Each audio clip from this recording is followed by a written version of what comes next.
Now for the cup, I'm going to draw this on a separate piece of paper, and again, just to get started, to draw the cup you start with the ellipse for that lid right there, and then I'm going to just show you a little trick. I'm going to drop this down just a little bit like that, and it's almost like the roll of tape, only it's really thin right there, and then this just comes down, two parallel lines, right, that just come down and kind of converge. Actually, they're not parallel, they're converging lines.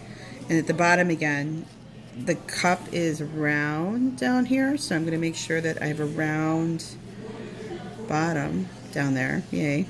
And I can see a little shadow here. It's subtle, but it's there, so I'm going to draw that in. And it's just a matter of going back in and adding those values. So again, because the light source is hitting from this angle, the interior portion of the cup right here is actually going to be quite light, moving this way, and you can actually see that it slowly gradiates as it moves this way.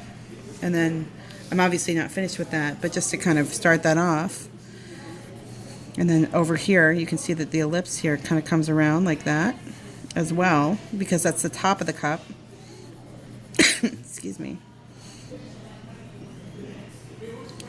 And then over here, I've got my highlight, because the light's actually hitting it the most right here. So that's my highlight right there on that part of the cylinder. And as I move this way, it gets lighter, just a little bit. It's very subtle. And as I move over here, I'm going to go into my shadow core. So this comes all the way up. That highlight's all the way up. You can see it just kind of is all the way up, all the way down. So I'm going to add that, this whole stretch of cup, all the way up, all the way down. And then again, get into the shadow core area that's very dark. And then I have a little bit of reflected light. It's subtle, but it is there over here. So this actually gets lighter right there, as you can see. And then as I move this way, it gets dark really quickly.